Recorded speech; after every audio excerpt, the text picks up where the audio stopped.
नमस्कार छात्रों, मैं हूँ रामनाथ जोरे। छात्रों, आज के दिन कक्षा छठी दूसरी इकाई के अंतर्गत दूसरा जो घटक यानी कविता तूफानों से क्या डरना, शिखा शर्मा ये कवित्री इन्होंने ये कविता लिखी है। प्रस्तुत कविता में कवयित्री शिखा शर्मा ने बताया है कि हमें सभी के साथ मिलजुल कर रहना चाहिए, साहसपूर्वक परिस्थितियों का सामना करना चाहिए, तूफानों से घबराना नहीं चाहिए, ज्ञान के प्रकाश से अज्ञान रूपी अंधकार को मिटाना है। और ये काम करने के लिए पंक्तियों के द्वारा ये कवयित्री कहती है, नफरत करना नहीं किसी से, प्यार सभी से करना जी। तूफान तो आते रहते हैं, इनसे भी क्या डरना जी। नफरत यानी घृणा, प्यार यानी प्रेम, तूफान यानी समस्या या तूफान। हमें किसी से घृणा नहीं करनी चाहिए, सभी के साथ प्रेम से रहना चाहिए। जीवन में उठापटक तो होती रहती है, उससे हमें डरना नहीं चाहिए।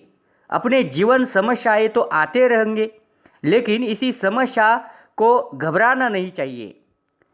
आगे की पंक्तियों में कवयित्री कहती है, हिम्मत करने वालों को मिलती मदद सब लोगों की, सत्कर्मों की तुलिका से जीवन में रंग भरना जी, जीवन में रंग भरना जी।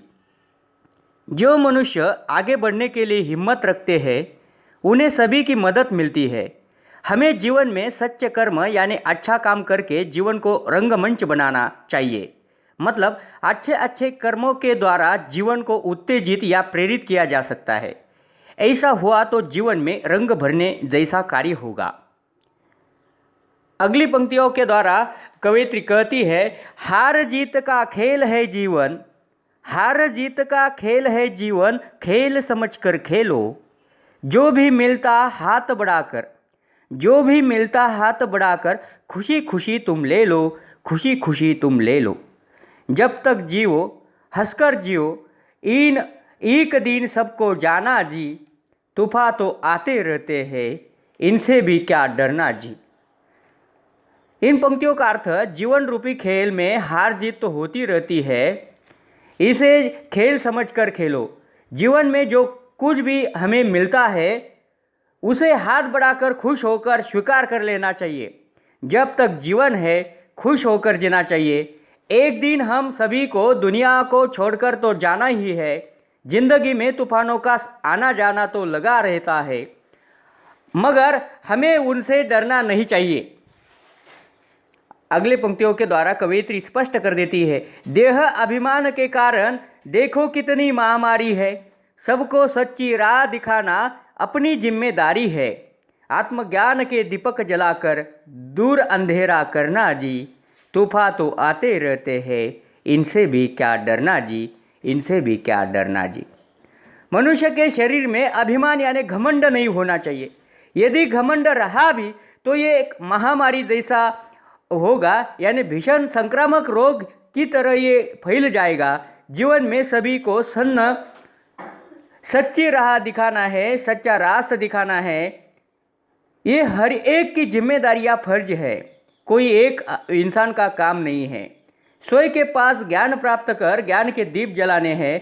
इन दीपों के द्वारा आसपास वाला अंधेरा नष्ट कर देना है। समस्याएं तो आती रहती है, इनसे क्या डर कर भाग जाना क्या? नहीं, भागना नहीं है, डरना नहीं है, घबराना नहीं, इससे नहीं घबराना है। धूप छाव जीवन का हिस्सा, कभी उजाला कभी अंधेरा, रात हो चाहे जितनी लंबी, उसका भी अंत सवेरा, उसका भी अंत सवेरा। समय एक सा कभी न रहता, थोड़ा धीरज धरना जी। तूफान तो आते रहते हैं, इनसे भी क्या डरना जी, इनसे भी क्या डरना जी। कवयित्री ने उदाहरण के द्वारा समझाया है कि धूप जाने के बाद छाव, उजाला जाने के बाद अंधेरा, रात चाहे कितनी भी लंबी क्यों ना हो, लेकिन वो कभी ना कभी खत्म होती है, चली जाती है, उसका अंत सवेरा करता है। बताने का मतलब यही है कि समय एक सा कभी नहीं रहता, वो तो टल जाता है, बदल जाता है, उसमें बदलाव आ जाता ही है। घबराने की कोई बात नहीं है। थोड़ा सा धीर यानी धैर्य पकड़ के रखना है। तूफान तो आते रहेंगे, इन तूफानों से डरना नहीं, घबराना नहीं चाहिए। बस इतनी सी बात है, कवयित्री शिखा शर्मा बता रही है। शिखा शर्मा प्रसिद्ध कवयित्री मानी जाती है, मतलब जाने मानी साहित्य क्षेत्र में है। इनका काम ऐसा ही है साहित्य में। इस कविता के द्वारा हमें यही सीख मिलती है कि झुंझारू वृत्ति, सामना करने की वृत्ति, तूफानों का सामना करने वाला साहस, सामना करने के लिए हिम्मत अपने पास होनी चाहिए। आज की स्थिति कल नहीं होगी, वो स्थिति पलट जाएगी, उसमें बदलाव आएगा, परिवर्तन आएगा। ये सीख हमें इस कविता के द्वारा, शिखा शर्मा जी के कविता के द्वारा हमें मिलती है।